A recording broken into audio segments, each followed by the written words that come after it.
વિદ્યાર્થી મિત્રો, ફરી એક વખત મેક્રો ઇકોનોમિક્સ MEC 002 માસ્ટર ડિગ્રીના મેક્રો ઇકોનોમિક્સના પેપરમાં એના યુનિટ 1ના ડિસ્કશનમાં આપ સર્વેનું હાર્દિક સ્વાગત છે. ગઈકાલે આપણે various thoughts of school of thoughts in macro ઇકોનોમિક્સમાં કેઇન્સિયન અને ક્લાસિકલની વાત કરી. છેલ્લે પૂર્ણાહુતિ કરતી વખતે એ વાત કરી કે the relative Rolls played by supply and demand in determination of output, employment and prices. આ પહેલા મતે જુદું પડે છે કેઇન્સ અને classical approach. The flexibility of price and veggies, veg rate in the economy, ભાવો અને વેતનો સંપૂર્ણ પરિવર્તનશીલ છે એવું પ્રશિષ્ટ અર્થશાસ્ત્રીઓ માને છે. કેઇન્સ આમાં વેતન જડતા હોય છે એવું માને છે.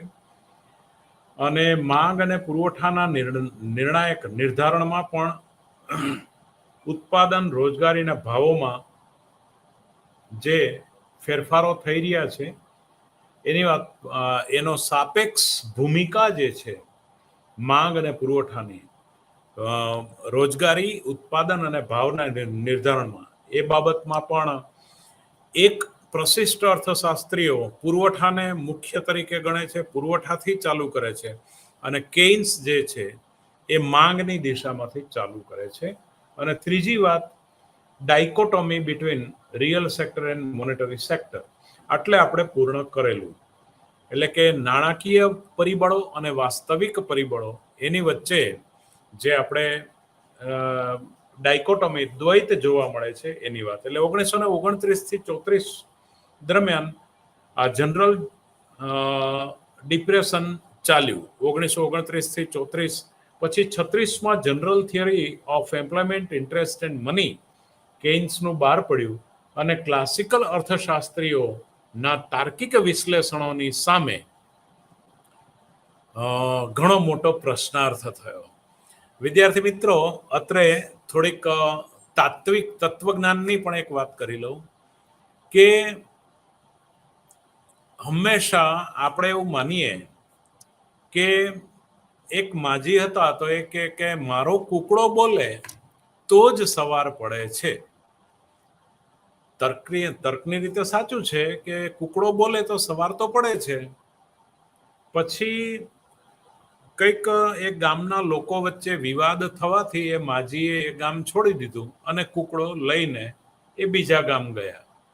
એ બીજા ગામ ગયા તો ત્યાં પણ કૂકડો બોલ્યો એટલે માજીને લાગ્યું કે આ ગામમાં સવાર પડશે પણ બીજા ગામમાં સવાર પડશે નહીં. કેમ કે ત્યાં મારો કૂકડો બોલ્યો નથી. તાર્કિક રીતે બહુ સત્ય દેખાતી વાત ઘણી વખત ભ્રામક પણ હોઈ શકે.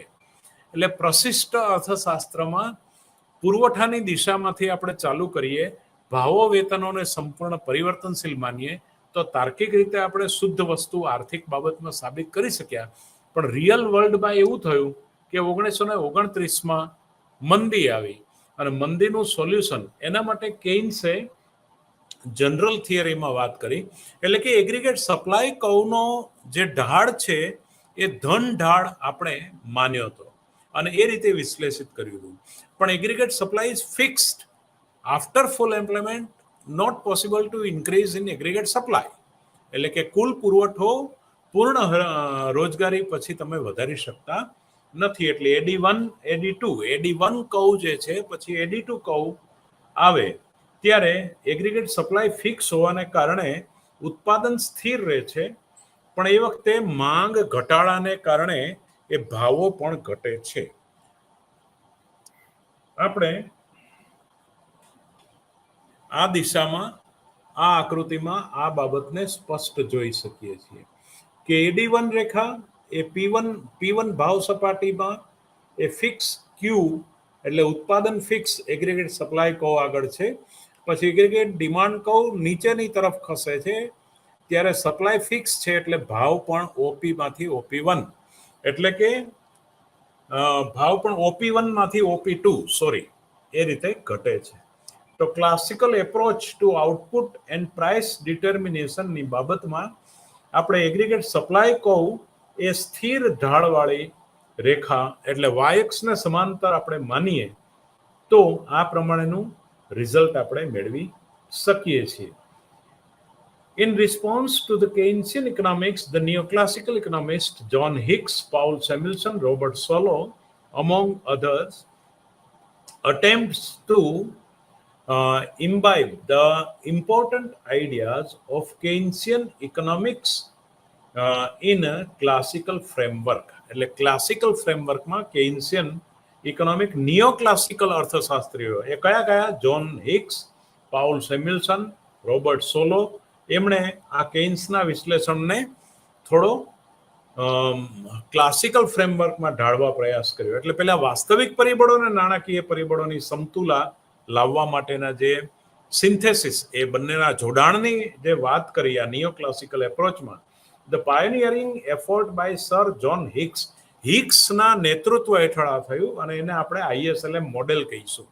Investment equal to savings equal to liquidity of money equal to supply of money equal to demand for money. એટલે આ રીતે આપણે જે વાત કરીએ છીએ, the neoclassical growth model by Solow helped in analysis of long run growth of an economy. અર્થતંત્રના લાંબા ગાળાની સમતુલા ને જોવા માટે સોલોનું વિશ્લેષણ આપણને ઉપયોગી થાય છે. The new classical economics is a term broadly used to describe the challenges posed to the Keynesian orthodoxy. કેઇન્સની જડતાને એમાં થોડી દૂર કરવામાં આવેલી છે. This school of thoughts suggest that economic fluctuations can be explained by maintaining classical assumptions. પ્રશિષ્ટ અર્થશાસ્ત્રની ધારણાઓને મેન્ટેન કરવાથી આર્થિક પરિવર્તનીયતા સમજાવી શકાય છે. Now, some of the topics based on new classical economics that we will discuss in later units and real business cycle theory. That is unit number 14. એમાં આમાં જ આપેલું છે. And rational expectation hypothesis unit 7, એમાં આની ચર્ચા આપણે વિશેષ કરી છે. The new classical economist prominent are Robert Barro and Robert Lucas endows the price and wage flexibility assumed by the classical economist. પ્રશિષ્ટ અર્થશાસ્ત્રીઓ દ્વારા જે પ્રસ્થાપિત કરવામાં આવેલું વેતન અને ભાવોની પરિવર્તનીયતા, એને નવ પ્રશિષ્ટ અર્થશાસ્ત્રમાં રોબર્ટ બેરો અને લુકાસ એને એ વિશ્લેષણ એ ફ્રેમવર્કમાં ઢાળવાના પ્રયાસો કર્યા છે. એ આપણે ચેપ્ટર 7, ચેપ્ટર 14 એમાં જોવા પ્રયાસ કરીશું આ જ પેપરમાં. The new Keynesian economics is of the view that wages and prices adjust slowly as two shocks. As a result, fluctuations in aggregate demand cause short-run fluctuations in output and employment. એટલે કે કુલ માંગ રેખામાં જે ફેરફાર થાય છે, ઉપર કે નીચે આવે છે, એ નવપ્રશિષ્ટ અર્થશાસ્ત્રીઓ એટલે કે Gregory Mankiw among others suggest the menu cost. એટલે aggregate demand, externalities and coordination failure cause sticky prices. એટલે જળ ભાવોની સામે એણે એ ફ્લેક્ચ્યુએશન્સની વાત કરી. નાઉ the consumption expenditure and savings. એટલે કે પુરવઠા બાજુના અર્થશાસ્ત્રમાં બે પરિબળો છે. y equal to c plus S, that is consumption expenditure plus savings. પેલી બાજુ માંગની દિશામાં મૂડીરોકાણ છે, બચતની દિશામાં એટલે કે પુરવઠાની દિશામાં બચતો છે મૂડી બજારમાં. Now the consumption expenditure, now average and marginal propensity to consume. એટલે આવક વધવાની સાથે આપણે જાણીએ છીએ કે કેઇન્સે વપરાશ વધે છે, કારણ કે માણસ આવક જે છે એ વપરાશ વધારવા માટે કમાય છે એવું આપણે ધારીએ છીએ. તો આવક વૃદ્ધિ એ વપરાશ વૃદ્ધિનું પરિણામ. આવક વૃદ્ધિને કારણે વપરાશ વૃદ્ધિ થઈ રહી છે. તો કુલ વપરાશી ખર્ચ C ને આપણે y વડે ભાગીએ તો C/y shows the average propensity to consume. So સરેરાશ વપરાશ વૃત્તિ બરાબર C/y. એવી રીતે દાખલા તરીકે ધારો કે આપણી પાસે 8,000 રૂપિયાની આવક હોય અને 5,000 રૂપિયા એમાંથી વપરાશ કરીએ તો સરેરાશ વપરાશ વૃત્તિ 5,000 ભાગ્યા 8,000 એટલે કે 3 મીંડા ઉડાડી દો તો 5 ભાગ્યા 8 એટલે 0.625 એટલે કે 1 રૂપિયાની આવકે 62 પૈસાની વપરાશ છે. તો આ સરેરાશ બચત વૃત્તિ આવે છે. એ જ રીતે માર્જિનલ પ્રોપેન્સિટી ટુ કન્ઝ્યુમ એનું ગુજરાતી નામ છે સીમાંત વપરાશ વૃત્તિ MPC is defined as amount spent on consumption out of every additional rupees earned. એટલે કે વધારાના 1 રૂપિયાના ઉમેરાવાથી કમાવાથી થતો ખર્ચનો વધારો. સરેરાશ ખર્ચ અને સીમાંત ખર્ચ વૃત્તિ. સરેરાશ વપરાશ વૃત્તિ અને સીમાંત વપરાશ વૃત્તિ વચ્ચે ભેદ છે. પહેલામાં ટોટલ વપરાશને ટોટલ આવક વડે ભાગવામાં આવે છે અને આમાં delta C by delta Y એટલે કે આવકનો વધારો થવાથી વપરાશનો વધારો બાદ કરવામાં આવે છે. ધારો કે as an example MPC is equal two 0.65 or for a family if consumption expenditure increased by rupees 65 paisa when income will increase by rupees 100. એટલે કે જો તમારું 100 રૂપિયાની આવક વધારાની સાથે આવકમાં 100 રૂપિયાનો ઉમેરો થાય એની સાથે 65 રૂપિયાનો વપરાશ વધારો થતો હોય તો 65 ભાગ્યા 100 એટલે કે તમારી સીમાંત વપરાશ વૃત્તિ 0.65 ગણાય. હંમેશા સરેરાશ અને સીમાંત વપરાશ વૃત્તિ 1 થી ઓછી હોય. 1 બરાબર હોય એનો અર્થ કે દરેક આવક જે આવકમાં ઉમેરો થાય છે બધી જ આવક તમે વાપરી નાખો છો તો સીમાંત વપરાશ વૃત્તિ 1 કહેવાય. 0 ક્યારેય પણ સરેરાશ વપરાશ વૃત્તિ અને સીમાંત વપરાશ વૃત્તિ ક્યારેય પણ શૂન્ય હોતી નથી.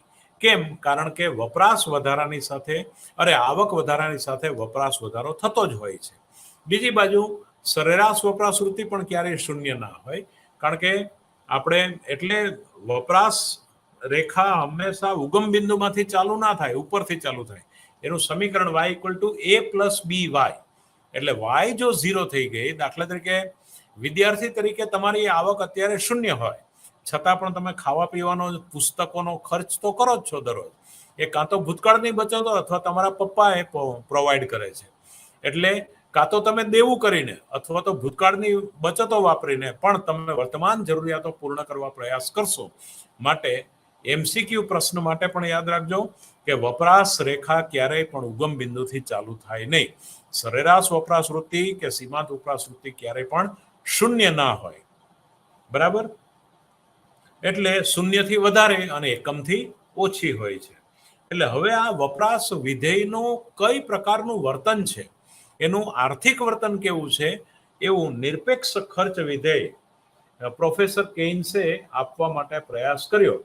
એને સમયની સાથે સંબંધ છે. That is CT is a C bar plus small C Y T where capital CT is equal to current consumption and Y T current income.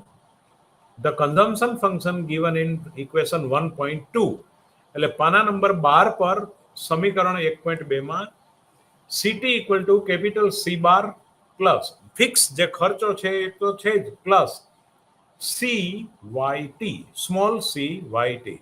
Small C 0 અને 1 ની વચ્ચે હશે એટલે આવકનો સંપૂર્ણ ભાગ બચાવી નથી દેવાતો અને સંપૂર્ણ ભાગ વાપરી નથી નખાતો. એટલે વાય ટી એટલે સી જે છે સ્મોલ સી સમીકરણનું એ 0 કરતા વધારે અને એકમ કરતા ઓછું હશે.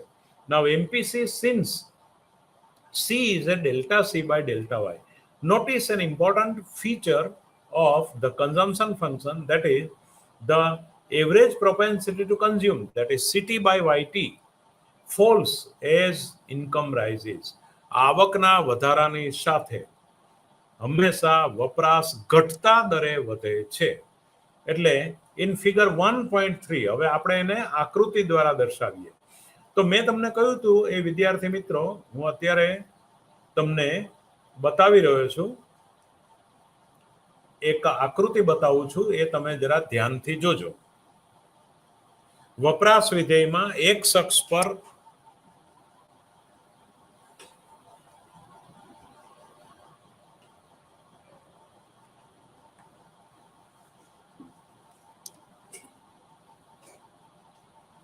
જુઓ, એક્સ અક્ષ પર આપણે આવક માપેલી છે અને વાય અક્ષ પર વપરાશ માપેલી છે.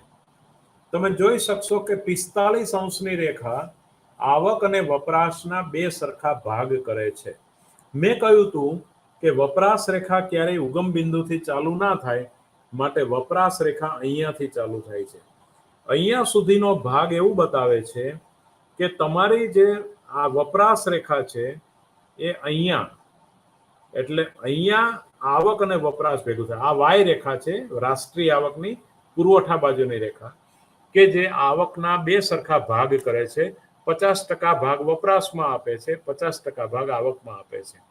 એટલે રાષ્ટ્રીય આવકની y = c + s રેખા આ 45 રેખા છે. હવે વપરાશ રેખા અહીંયાથી ચાલુ થાય છે, એનો અર્થ એવો છે કે અહીંયા વપરાશ વધારે છે ને આવક ઓછી છે. એટલે કાં તો તમે આટલી આવક આ શૂન્યથી ચાલુ થાય છે, એટલે કે આવક જ્યારે શૂન્ય છે ત્યારે વપરાશ આટલી તો હશે જ. આને અંતઃખંડ કહેવાય. અંતઃખંડ એટલે કે જ્યારે આવક શૂન્ય છે ત્યારે આટલી વપરાશ છે. ધીમે ધીમે તમે આવક કમાતા જાઓ, આવક વધતી જાય, વપરાશ પણ આ રીતે વધતી જાય. અહીંયા આવક અને વપરાશ બંને સરખી થાય છે. ત્યાર પછી વપરાશ ઘટે છે ને આવક વધે છે. અહીંયા આપણે જોઈ શકશું. અહીંયા આ જે વપરાશ બરાબર આવક થાય છે એ વાય અક્ષ પરનું બિંદુ સીટી છે અને એક્સ અક્ષ પરનું બિંદુ વાયટી છે. વાયટી આવક કે સીટી વપરાશ છે, એટલે આવક બરાબર વપરાશ અહીંયા સમાન થાય છે. ત્યાર પછી અહીંયા જે છે એ Y2, આ Y1 આવક અને આ Y2 આવકે આ Y1 આવક છે, આ C1 વપરાશ છે. Y1 બરાબર C1 એટલે કે આવક બરાબર વપરાશ. હવે અહીંયા Y2 છે, આવક Y2 છે, એ વખતે વપરાશ C2 છે. એટલે કે વપરાશ ઓછી છે, આવક વધારે છે. એટલે આટલી જે છે, આટલો ભાગ જે આપ્યો છે 45 રેખા અને વપરાશ, એની વચ્ચેનો જે આ ઊભી રેખા છે નાની એવી, એ બચત બતાવે છે. એટલી બચત થાય છે. એટલે આ આકૃતિને આપણે આ રીતે સમજી શકીએ છીએ કે consumption is always less than income. એટલે વપરાશ હંમેશા આવક કરતા ઓછી હોય છે. એ જ રીતે આ મેં આખું વપરાશ વિધેય બતાવ્યું. એ જ રીતે હું તમને બચત વિધેય બતાવું. તો બચત જે છે તે વાય અક્ષ પર આવક હોય ત્યારે બચત શરૂઆતમાં તો ઋણ છે. તમે ભૂતકાળની બચતો વાપરો છો અથવા તો ત્યાં ઘડી તમે દેવું કરો છો, પણ તમારી પ્રાથમિક જરૂરિયાત પૂરી કરો જ છો. તો બચત વિધેયને હું કેવી રીતે આકૃતિમાં બતાવી શકું? તો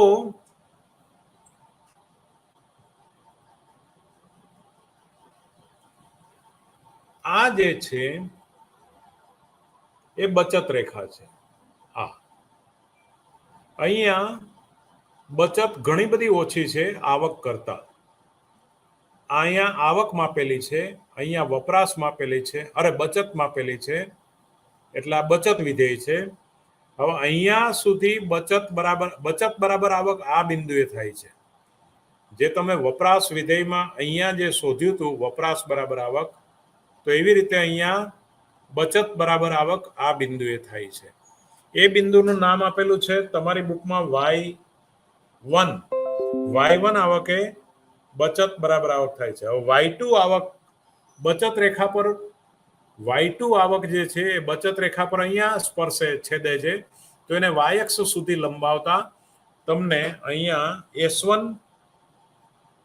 અહીંયા આગળ S1 અને અહીંયા S2 બચત વધે છે. આમ જેમ તમે ઉપરની તરફ જાઓ, આવક બરાબર બચત, પછી ઉપર તરફ જાઓ એટલે આવક વધતી જાય છે અને બચત એ તમારે બચતનો ગાળો વધતો જાય છે. એટલે બચત વિધેય અહીંયા આ રીતે બતાવી શકાય છે.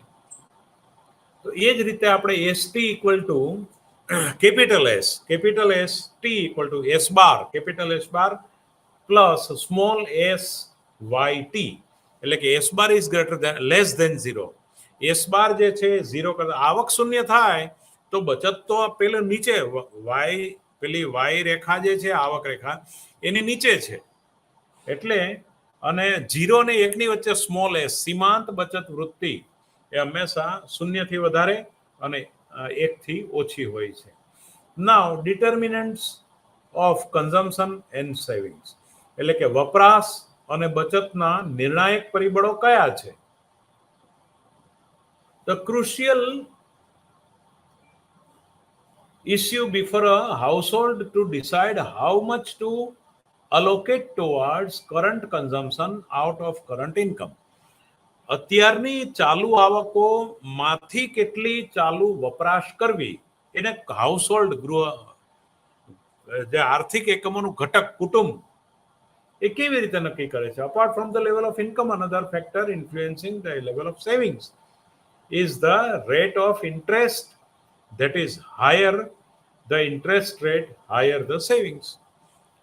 જો વ્યાજના દરો વધવાના હશે, વધારે હશે, તો ઓટોમેટિક વ્યાજના દરો વધવાની સાથે બચતો પણ વધશે, કારણ કે બચત વ્યાજને ખેંચી લાવે છે.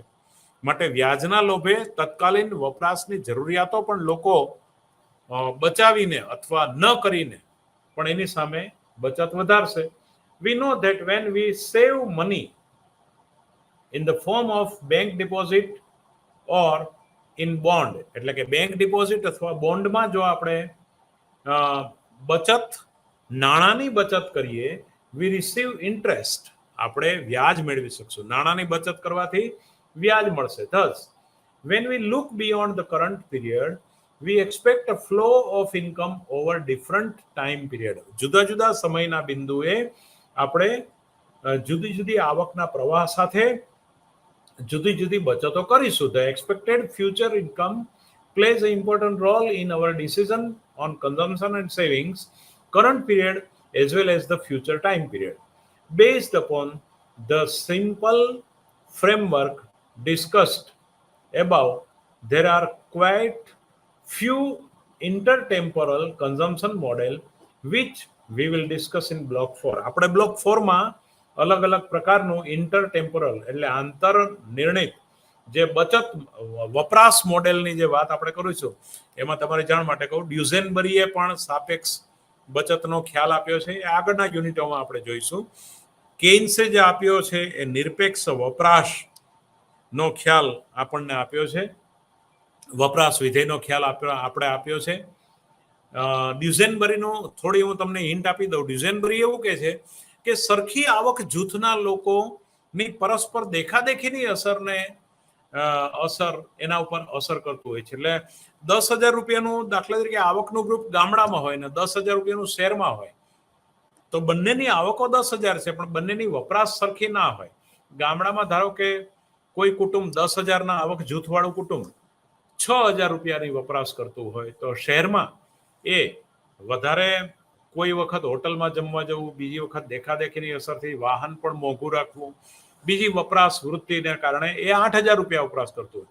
તો આ કેઇન્સની સામે ડ્યુઝેનબરીએ સાપેક્ષ વપરાશનો સિદ્ધાંત આપણે બ્લોક 4માં જોઈશું. કહ્યું, તમારી બુકે જ કહ્યું કે એ વાત આપણે બ્લોક 4માં જોઈશું, અત્યારે એની ચર્ચા કરતા નથી. તો આ રીતે second issue is the determination of aggregate consumption and savings for the economy as a whole. What we have explained above is the behavior of household.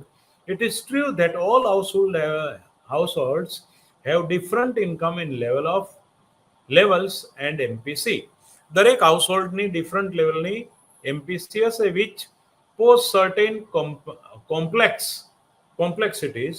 It is usually seen that young adults have a low MPC, largely due to lesser responsibilities compared to old people. એટલે બાળકો અને યુવાનોની જે અમુક આવક જૂથો છે એ ઓછી વપરાશ કરશે. ધારો કે અનમેરિડ હોય અને કોઈ જવાબદારી ના હોય તો એની વપરાશ ઓછી હશે. એની સામે જે સિનિયર સિટીઝન હશે અથવા તો જેની માથે જવાબદારી હશે એવા જે લોકો છે આફ્ટર 35-40 યર કે 30 યર પછી કે 25 પછી મેરેજ પછી એની વપરાશ વૃત્તિ વધારે હશે. Economic models that stress the presence of old and young households are referred to overlapping generations model. એટલે આ જે છે એ એકબીજાને ઓવરલેપિંગ જનરેશન્સ મોડેલ. એની વાતમાં you may have observed that savings rate varies across economies and over time. In India, for example, savings was around 10% of GDP in 1950s, while it is around 25% of GDP at present. 1950માં આપણે આઝાદ થયા એ વર્ષોમાં 1947 પછી ધારો કે જીડીપીના 10% બચત હોય તો અત્યારે કરંટ ટાઈમ એનો 25%નો છે, 25% બચત કરે છે. તો સમયના સંદર્ભમાં પણ બચત વૃત્તિ અલગ અલગ હોઈ શકે છે. There has been a threefold increase in per capita income during 1950 to 51 and 2004 and 5. However, higher per capita income does not translate into higher savings rate always. ઊંચી માથાદીઠ આવક હંમેશા ઊંચી બચત વૃત્તિને પ્રોત્સાહિત જ કરે છે એવું હંમેશા ન પણ હોય અને નથી પણ હોતું. We observed that among developed economies, savings rate is not uniform. એટલે કે એમાં પણ યુનિફોર્મિટી એકરૂપતા જોવા મળતી નથી. For example, savings rate is much higher in Japan, about 30%. જાપાનમાં જે છે બચત દર 30%નો છે કમ્પેર ટુ યુનાઇટેડ સ્ટેટ. અમેરિકામાં એ દર પેલા સમયના સંદર્ભમાં વાત કરી, હવે આ દેશના સંદર્ભમાં. પેલા સમયના સંદર્ભમાં ભારતમાં 1950માં 10%નો જે બચત દર હતો એ હવે 25% થયો. જાપાનમાં 30%નો છે અત્યારે બચત દર. હવે દેશો જુદા જુદા દેશોની વાત કરીએ તો પર કેપિટા ઇન્કમ માથાદીઠ આવકમાં જાપાનમાં 30% બચત દર છે તો અમેરિકામાં 14% છે, 14%. Thus, there may be certain other factors apart from income. એટલે કે આવક સિવાયના પરિબળો પણ વપરાશને અને બચતને અસર કરે છે, which influence consumption and savings decision. એટલે કે વપરાશ અને બચતના નિર્ણયને એ અસર કરે છે. However, in cross country, always we see there is a positive and strong correlations between savings rate and per capita income. માથાદીઠ આવક અને બચત દરને આમ છતાં પણ થોડો કોઈક સહસંબંધ છે કે માથાદીઠ આવક વધવાની સાથે બચત વૃત્તિ વધે છે. Thus, we can say that consumption function aggregate level would also depict the same features and household consumption function. એટલે કે આની વાત અહીંયા જોઈએ તો we assume about the consumption and savings function that a consumption depends upon the level of income. આવકના સ્તર ઉપર ચોક્કસ આધાર રાખે છે, પણ એમાં ઇન્કમ ઇનઇક્વાલિટીની પણ વાત જો આપણે કરીએ, there are certain other determinants of consumption. દાખલા તરીકે શ્રીમંત વર્ગની વપરાશ વૃત્તિ, the redistribution of income. આવકની વેચણીની પુનર્વેચણી કરીએ તો લો ઇન્કમ વાળાની વપરાશ વૃત્તિ વધારે હોય.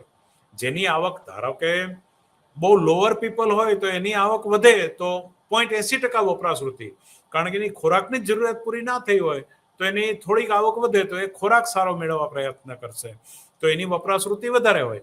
જ્યારે બહુ હાયર ક્લાસ ગ્રુપ જે છે, જે લોકોની જરૂરિયાતો સંપૂર્ણ સંતોષાઈ ગઈ છે તો એ લોકો મોટા ભાગનું મૂડીરોકાણ કરશે, શેરો ખરીદશે, ડિબેન્ચર ખરીદશે, એ લોકો મૂડીરોકાણ કરશે. એટલે હાયર લોઅર ક્લાસ જે છે એને તો હજી ખાવાનું જ નથી મળ્યું તો એ લોકો તો વધારે ખાવા માટે સારો ખોરાક મેળવવા પ્રયત્ન કરશે.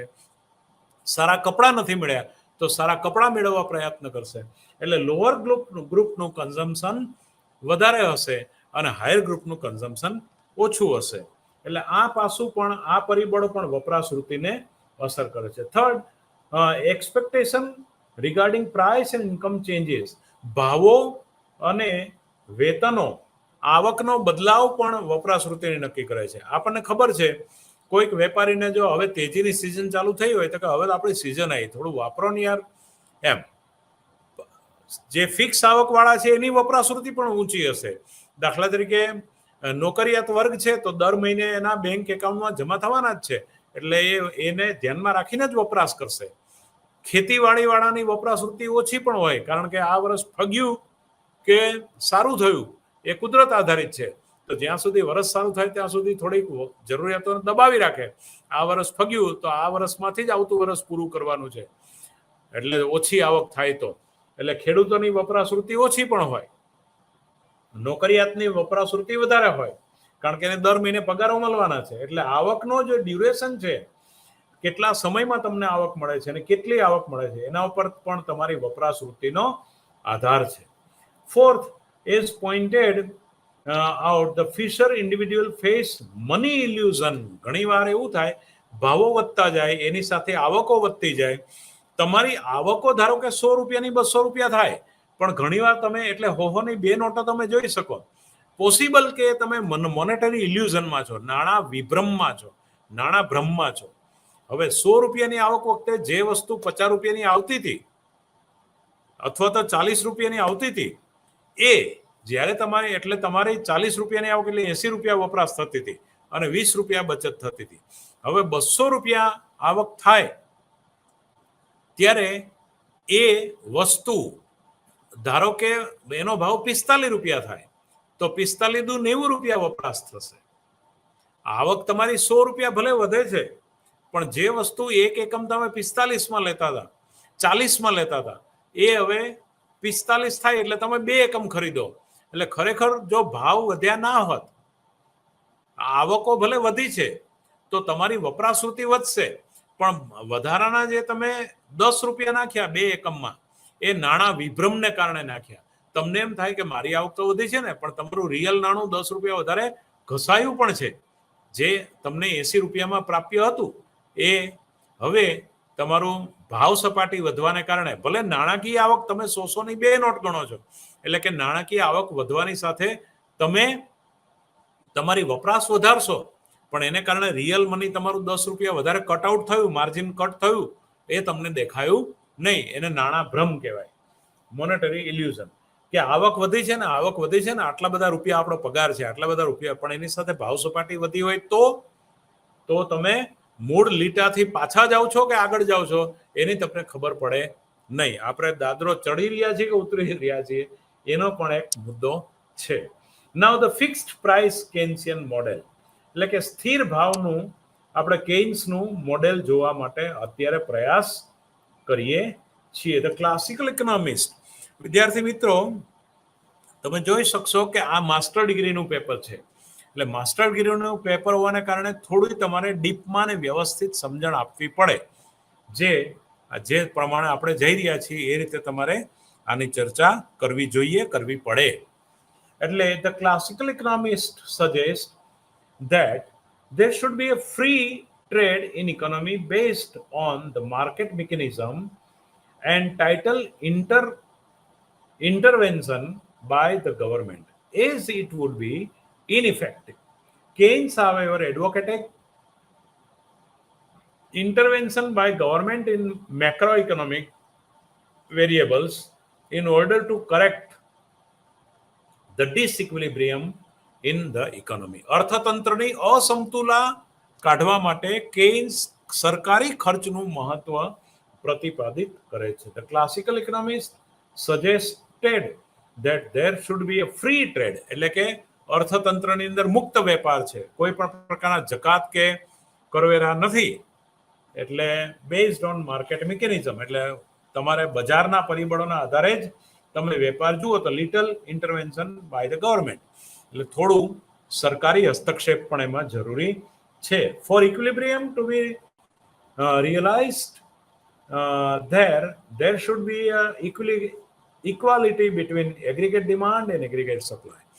કુલ માંગ અને કુલ પુરવઠાની સમતુલાથી જ આખી વાત આપણે, as we have seen earlier, આપણે આગળ જોયું કે aggregate supply is the total output produced in the economy, while aggregate demand is sum of consumption, investment and government expenditure.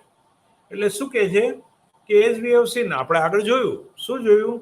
aggregate supply is total output produced in economy. જે કુલ ઉત્પાદન અર્થતંત્રની અંદર પેદા થાય છે એને કુલ પુરવઠો કહેવાય.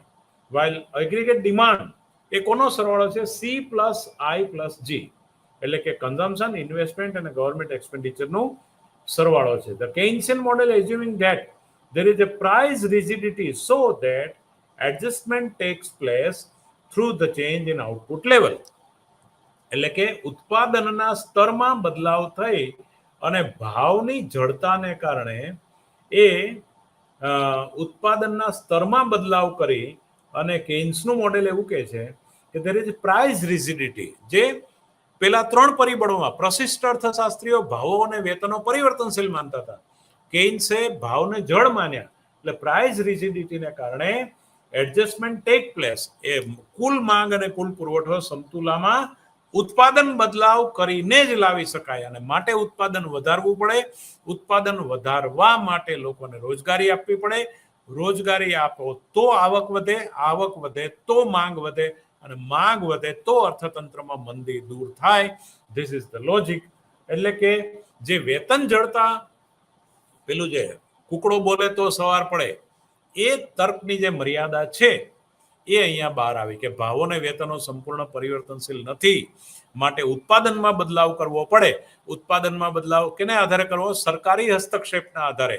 એટલે પછી વાત થઈ કે સરકાર તળાવ ખોદવાના રાહત કામો કરે, ખર્ચ કરે છે, એટલે ખાડા ખોદાવીને પણ પુરાવે, પણ સરકાર લોકોને રોજગારી આપે તો જ અર્થતંત્ર હંમેશા ધબધબતું રહે.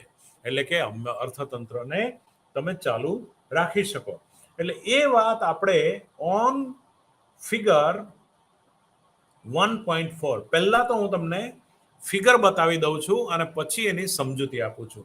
કેઇન્સનો આવક અને રોજગારીનો સિદ્ધાંત, એટલે કેઇન્સે જે પ્રશિષ્ટ અર્થશાસ્ત્રની સામે જે વાત કરી છે એ બહુ જ અત્યારે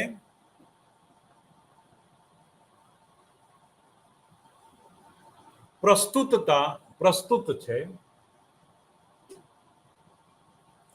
તમે જોઈ શકો છો એક્સ અક્ષ અને વાય અક્ષ. એક્સ અક્ષ પર આપણે ફિક્સ્ડ પ્રાઇસ કેઇન્સિયન મોડેલ આવક માપી છે, એગ્રીગેટ સપ્લાય, અને વાય અક્ષ પર એગ્રીગેટ ડિમાન્ડ. એટલે કે કુલ પુરવઠો આપણે એક્સ અક્ષ પર માપ્યો છે અને વાય અક્ષ પર કુલ માંગ માપી છે. આ 45 અંશની રેખા છે એ aggregate demand equal to aggregate supply, એને સમતુલા બતાવતી રેખા છે. 45 અંશની રેખા એ રેખાને જે રેખાઓ અડે છે એ બધી કુલ માંગ બરાબર કુલ પુરવઠો થાય છે એવું સાબિત કરે છે. આ તમારી વપરાશ રેખા છે સી. આ 45 અંશની રેખા જે Y equal to C plus S પુરવઠા બાજુની રેખા, અને 45 અંશની રેખા કે જે કુલ માંગ બરાબર કુલ પુરવઠો દરેક બિંદુએ સાબિત કરે છે. માટે 45 અંશ રેખા 45 અંશથી પસાર થાય છે. બીજી બાજુ સીસી ડેશ તમારી વપરાશ રેખા છે. આ પહેલી તમારી વપરાશ, આ સી ડેશ સૌથી નીચેની વપરાશ રેખા ઉગમ બિંદુથી ક્યારેય ચાલુ ના થાય. અહીંયા સુધી આ તમારી આવક માંગ બરાબર પુરવઠો હતો, પણ અહીંયા સુધી તમારી વપરાશ વધારે હતી અને આવક ઓછી હતી. અહીંયા આવક બરાબર વપરાશ થાય છે અને હવે પછી જે વપરાશ કરો છો એના કરતાં તમારી આવક વધારે છે. એનો અર્થ કે અહીંયા સુધી તમે ભૂતકાળનું દેવું અથવા તો કોઈ પણ રીતે તમારું જરૂરિયાત પૂર્ણ કરો છો અને આવક બરાબર ખર્ચ અહીંયા થાય છે. ત્યાર પછી ખર્ચ વધતો જાય છે અને આવક એના કરતાં વધારે વધે છે. ત્યાં પછી પેલો કેઇન્સનો સીમાંત વપરાશ વૃત્તિનો નિયમ લાગુ પડે છે કે આવક વધતા વપરાશ ઘટતા દરે વધે છે. ત્યાર પછી ત્રુટક રેખા બીજી એક છે, A C dash plus I plus જી. જો ત્રુટક રેખા પહેલી વપરાશ રેખા ત્રુટક રેખા બતાવી છે, આ ત્રુટક રેખા. આ પછી ફૂલ આખી બ્લેક લાઈન બતાવી છે, આ વપરાશ રેખા. હવે ત્રુટક વપરાશ પ્લસ મૂડીરોકાણ અહીંયા બતાવ્યું છે. જે ખાનગી વપરાશ હોતા ખાનગી મૂડીરોકાણ, સરકારી અને ખાનગી બંને વપરાશની વાત કરો તો ડાર્ક સી રેખા છે. અને ત્યાર પછી બંનેની વપરાશ પ્લસ મૂડીરોકાણ પ્લસ ગવર્મેન્ટ એક્સપેન્ડિચર, તો સી પ્લસ આઈ પ્લસ જી રેખા ઉપર દર્શાવી છે. અહીંયા સીડેસ પ્લસ આઈ પ્લસ જી રેખા દર્શાવી છે. એટલે હવે આપણે એને ફિક્સ્ડ પ્રાઇસ કેન્સિયન મોડેલને આપણે સમજવા પ્રયત્ન કરીએ. ઇન ફિગર 1.4 એટલે મેં જે તમને બતાવીએ, વી depict the adjustment process in the economy when price is fixed. ભાવો સ્થિર છે ત્યારે પરિસ્થિતિ કઈ પ્રકારની છે એની વાત. On the X axis we measured aggregate supply. X અક્ષ પર કુલ પુરવઠો માપેલો છે. લેવલ ઓફ આઉટપુટ એટલે કે ઉત્પાદનનું સ્તર જોયેલું છે. While aggregate demand C plus I plus G Y X પર માપેલું છે. Is measured on Y axis in figure 1.4 એટલે જે મેં હમણાં તમને બતાવી.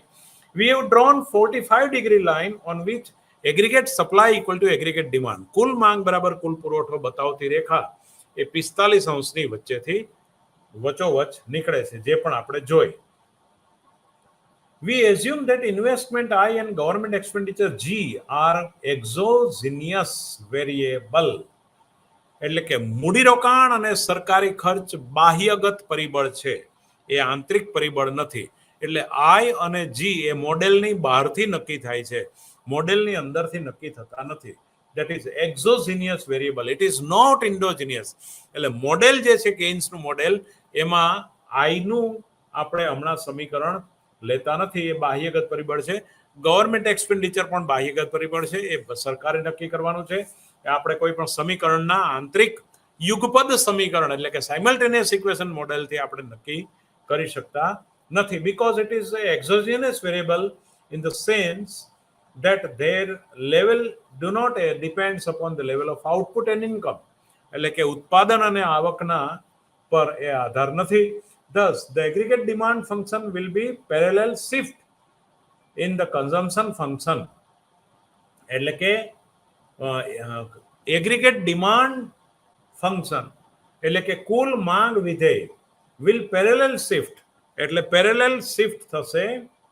જે ત્રુટક રેખા પછીની પેલી dark Rekha, the difference between the two indication in sum of investment and government expenditure I plus G, એને કારણે એ ગેપ ઊભો થશે. ઇન ફિગર 1.4 એટલે નીચેની ફિગરમાં જ આપણે we observe the equilibrium level of output Y1. The line indicates C plus I plus G. જે C plus I plus G જે રજૂ કરે છે એમાં 45 અંશની રેખા. We know that slope of the consumption function is equal to MPC. એટલે કે વપરાશ રેખાનો ઢાળ જે છે એ આપણને સીમાંત વપરાશ વૃત્તિ બતાવે છે. Suppose there is a decrease in MPC from C to C dash. ધારો કે C થી C dash જેટલો વપરાશમાં ઘટાડો થાય છે, ત્યારે એવે સમયે સીમાંત વપરાશ વૃત્તિ ઘટે છે. માટે implies an increase in propensity to save. એનો અર્થ કે બચત વૃત્તિ વધે છે. વપરાશ વૃત્તિ ઘટે છે એનો અર્થ કે બચત વૃત્તિ વધે છે. It implies that for 1 rupees increase in income, a lower amount will be sent on consumption and more will be devoted to the savings. એટલે કે 1 રૂપિયાની આવક વધારાની સાથે વપરાશ વૃત્તિ ઓછી વધે છે અને બચત વૃત્તિ તરફનું વલણ વધારે છે. એટલે now in figure 1.4 such a decline in MPC will result in a downward rotation of the consumption function C to C dash. C થી C dash નું rotation, C the dotted line એટલે dotted line આપણે જોઈ અને પેલી આખી line જોઈ. According to C dash plus I plus G will also rotate downward and the new equilibrium output level will be Y2 dash. એટલે પેલી જે ઇક્વિલિબ્રિયમ Y1 dash આગળ હતી અને બીજી ઇક્વિલિબ્રિયમ Y2 આગળ બનશે. એટલે કે મોર સેવિંગ્સ. હવે ત્રુટક જે રેખા છે જો,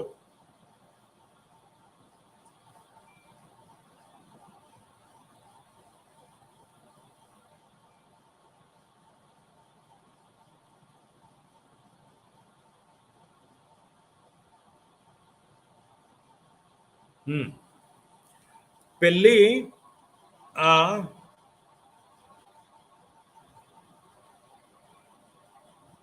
ત્રુટક રેખાની વપરાશ 45 રેખાને અહીંયા છેદે છે. હવે એ જે છે સી, અને એના આધારે જે નક્કી થઈ રહ્યું છે એ અહીંયા છેદે છે. મેં તમને બતાવ્યું. હવે જો વધારે વપરાશ કરવામાં આવે તો એ વધારે વપરાશ, જો આ વપરાશ ઓછી છે, અહીંયા વપરાશ ઓછી છે, જ્યારે ડાર્ક લાઇનમાં વપરાશ વધારે બતાવાય છે. એ જ રીતે અહીંયા જે છે એ સીડેસ પ્લસ આઈ પ્લસ જી, એટલે ઓછી વપરાશ વખતની મૂડીરોકાણ અને સરકારી ખર્ચ વખતે અહીંયા સમતુલા આવે છે, બરાબર. અને એ જૂની રેખાને, આ 45 રેખાને અહીંયા છેદે છે. પણ એની એ જો વપરાશ વધે, ડાર્ક રેખા જે સી, એને કારણે સી પેલી સીડેસ પ્લસ આઈ પ્લસ જી, એટલે આ ત્રુટક રેખાની વપરાશ હશે તો મૂડીરોકાણ અને સરકારી ખર્ચને કારણે એ આટલું આઉટપુટ આપે છે. Y2 ઓછું આપે છે. અહીંયા સરકાર મૂડીરોકાણ કરે છે, અને મૂડીરોકાણ કરે છે, ગવર્મેન્ટ એક્સપેન્ડિચર છે, અને મૂડીરોકાણ પણ થઈ રહ્યું છે, પણ વપરાશ પ્રજાની ઓછી છે, અને માટે આઉટપુટ લોઅર નક્કી થાય છે, વપરાશ ઓછું હોવાને કારણે. એની એ વપરાશ હવે ડાર્ક લાઇન બને સી, એટલે કે વપરાશ વધે તો સી પ્લસ આઈ પ્લસ જી ને કારણે નેશનલ આઉટપુટ Y2 ની જગ્યાએ Y1, બરાબર, Y1, એટલે કે વધારે રાષ્ટ્રીય આવક આપણે મેળવી શકીએ છીએ. માટે કેઇન્સે કહ્યું હતું કે વપરાશ એ વ્યક્તિગત ખરાબ ગુણ છે, પણ સાર્વત્રિક સારો ગુણ છે. કારણ કે જ્યાં સુધી માણસ વાપરતો નથી ત્યાં સુધી એ બીજાની આવક બનતી નથી. બીજાની આવક ના બને ત્યાં સુધી એ રોજગારીનું સર્જન ના કરે. એટલે જેમ જે સમાજની વપરાશ વૃત્તિ ઊંચી, એમ એ સમાજમાં રોજગારી સર્જન વધારે થાય. એટલે પ્રશિષ્ટ અર્થશાસ્ત્રથી તદ્દન જુદા છેડાનો ખ્યાલ આ કેઇન્સ આવક અને રોજગારીના સિદ્ધાંતમાં બહુ રસપ્રદ રીતે આપણે જાણી શકીએ છીએ અને રસપ્રદ રીતે આ જોઈ શકીએ છીએ. નાવ ઇન્વેસ્ટમેન્ટ મલ્ટીપ્લાયર, એટલે કે મૂડીરોકાણ ગુણકની વાત કરીએ તો વપરાશ વધવાથી રાષ્ટ્રીય આવક વધે છે. એની પાછળનું કારણ શું? તો કે એની પાછળનું કારણ એનો ગુણક. We pointed above in subsection 1.2.1. આપણે અહીંયા જો આ વાત જે સાબિત કરી, that aggregate demand is seen in the context of aggregate spending in the economy. કુલ જે વપરાશ છે એના આધારે એગ્રીગેટ ડિમાન્ડ નક્કી થાય છે. Due to circular flow of income, જે ગઈકાલે આખો ચક્ર જોયું આપણે, તો આવકનો ચક્રાકાર પ્રવાહ જે છે, when one economic agent spend certain amount, say 1 rupees, it causes an increase in the income of another economic agent. એક ક્ષેત્રની વપરાશ જે છે એ બીજા ક્ષેત્રની આવક ઊભી કરશે. Now the same amount by 1 rupees. Based on the simple logic, Kahan developed a theory of multiply. Professor Kahan, KHAN, એને આ સાદા ગુણકનો ખ્યાલ એક આપ્યો. Often known as investment multiplier, એને મૂડીરોકાણ ગુણકનો ખ્યાલ કહેવાય. Let us explain the multiplier effect through the hypothetical example. એક કાલ્પનિક ઉદાહરણ દ્વારા આ મૂડીરોકાણ ગુણકનો ખ્યાલ આપણે સમજવા પ્રયાસ કરીએ. Suppose the government issued a bond of ₹100. ધારો કે રિઝર્વ બેન્કે 100 રૂપિયાના બોન્ડ બહાર પાડ્યા in the market, so the government expenditure can be increased by ₹100. As a result, a sequence of event will take place. હવે એમાં અમુક બનાવોનો સિક્વન્સ ચાલુ થાય. 100 રૂપિયા, એક તો તળાવમાં એક પથ્થર નાખ્યો, એને કારણે વમળો પેદા થાય, અને વમળો પેદા થાય એને ગુણક અસર કહીશું. તો the additional expenditure by the government will increase in income of household by ₹100. હવે ધારો કે 100 રૂપિયાનો પગાર અથવા કોઈ રીતે હાઉસહોલ્ડની આવક વધે, out of the increase in income of household consume an amount 100 multiplied by C, small c, that is consumption marginal propensity to consume. કોઈ એક ઘરની 100 રૂપિયાની આવક વધી તો આપણા ઉદાહરણ પ્રમાણે 65 રૂપિયાની આવક વધે છે, વપરાશ વધે છે, એની 100 રૂપિયાની આવક વધે છે તો એની સીમાંત વપરાશ વૃત્તિ 0.65 છે, એનો અર્થ કે 65 રૂપિયાની વપરાશ વધારશે અને 35 રૂપિયાની બચત કરશે. Suppose the household getting income of 100 spend ₹65 on purchase of bread. બ્રેડની ખરીદીમાં 65 રૂપિયા વધારે વાપરે છે. Consequently, income of the bread seller will increase by 65. એટલે જે બ્રેડ વેચનારો વેપારી છે એની આવક 65 રૂપિયા વધે. હવે એનું પરિણામ શું આવે? તો when the income of the bread seller increase by 65, he or she will save ₹25.75 and spend 42.25. હવે એમપીસી તો 0.65 છે, એટલે 65 રૂપિયાની આવક વધી તો એના 65%, એટલે કે 22 રૂપિયા ને 75 પૈસા બ્રેડ વેચનારો વેપારી પાછો વાપરશે અને એ 22 રૂપિયા ને 75 પૈસા બચાવશે અને 42 રૂપિયા ને 25 પૈસા વાપરશે. કેમ? સીમાંત વપરાશ વૃત્તિ 0.65 છે માટે. Now the spending of ₹42.25, કારણ કે એ બજારમાં હાલતો ગાંડો તો નથી થઈ ગયો ને બ્રેડનો વેપારી, એ ફેંકી થોડો દેવાનો છે. 42 રૂપિયા ને 25 પૈસાની બીજી વસ્તુ લેશે તો 42 રૂપિયા ને 25 પૈસા જ્યાં ખર્ચશે એની આવક વધશે, એટલે વળી પાછો જેની આવક વધશે એ એના 65% વાપરશે ને 25% બાકીના બચાવશે. 35% બાકીના બચાવશે અને 65% વાપરશે. The sequence will continuous further with the amount spent or earned shrinking further in subsequent round. એટલે 100 plus 65 plus 42.25 plus આ રીતે તમે સરવાળો માંડો તો 100 રૂપિયાની આવક જે વધારો છે એ અમુક લેવલ સુધી સમાજમાં એની વપરાશ વધારે. તળાવમાં પથ્થર ઓટોનોમસ ઇન્વેસ્ટમેન્ટ વધાર્યું, સરકારે 100 રૂપિયાનું 100 કરોડનું મૂડીરોકાણ કરે તો 65 કરોડનું વપરાશ વૃત્તિ હોવાથી 65 કરોડ વપરાશ વધે. 65 કરોડમાંથી વળી પાછું એના 65%. આમ કરતા 100 plus C into 100 plus C square into 100 plus C cube, C નો ઘન ગુણ્યા 100 પ્લસ 3% કરીને આપણે એને લખી શકીએ equal to 100 into 1/1 minus C. General formula પાના નંબર 17 પર 1.4 સમીકરણ દ્વારા હું અહીંયા વાંચું છું. પાના નંબર 16 છે, આ 17 છે.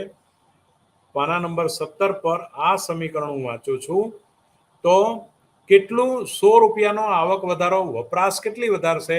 તો 100 into 1/1 minus small c, એટલે કે 1/1 minus MPC. 1/1 minus MPC જેટલી વપરાશ વધારે છે. એટલે કે in equation 1.4 above the term 1/1 minus C, that is called the investment multiplier. 1/1 minus C ને આપણે મૂડીરોકાણ ગુણક કહીશું. Since aggregate demand increased by a multiple of 1/1 minus C for an initial spending by the government in our example. એટલે કે 100 into 1/1 minus 0.65 કરો જો 0.65 સીમાંત વપરાશ વૃત્તિ હોય તો બરાબર તમે ગણશો એટલે જવાબ આવશે 1/1 minus 1 minus 0.65, that is 0.35. તો 1/0.35 1/35 100/35 કરો અને જે જવાબ આવે એને ગુણ્યા 100 કરો એટલે 285.71. એટલે કે 100 રૂપિયાનો વપરાશ વધારો જો 0.65 એમપીસી હોય સમાજની અને સ્થિર રહેતી હોય તો સમાજની 100 રૂપિયાનો આવક વધારો, સરકારનો મૂડીરોકાણ વધારો એ સમાજની કુલ આવકમાં 285 રૂપિયા અને 71 પૈસા એટલે 285.71 એ સમાજની કુલ આવક વધારશે. આવું આપણે ગણતરી કરી શકીએ. આને પ્રોફેસર કાને જે ગુણકનો ખ્યાલ આપ્યો, રોજગારી ગુણકનો એ ખ્યાલ હતો, એ આ મૂડીરોકાણ ગુણકનો ખ્યાલ કેન્સે એમાંથી ઉછીનો લીધો છે. એટલે એ ગુણકના ખ્યાલને ઉપયોગમાં લઈ અને થોડું વૈજ્ઞાનિક રીતે સમજાવવા માટેના પ્રયાસો કર્યા. Withdraw a few inference from the above, એટલે આને ઉપરથી આપણે આ રીતે જોઈ શકીએ. Government spending has the beneficial effect of boosting of aggregate demand by a higher amount than the initial spending. એટલે કે એના જે ઇનિશિયલ સ્પેન્ડિંગ હતું એના પછી એનો ઘટતું જશે. પહેલું તરંગ સૌથી મોટું હશે, પછી નાનું તરંગ, નાનું તરંગ, નાનું તરંગ, કારણ કે વપરાશમાંથી બચત ઘસાતી જશે ને, એટલે બચતો ઘસાતી જાય એટલે બાકીની વપરાશ આગળ વધે અને એ બધી 65% લેવલ પર આગળ વધે છે. જો 0.65 MPC હોય તો we assumed the government spending is financed by the borrowing from the market.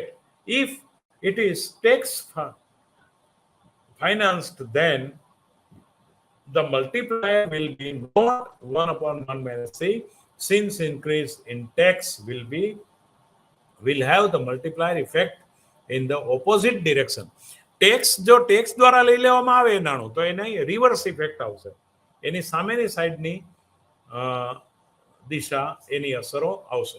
Consequently, aggregate demand will increase an amount equal to the initial spending by the government.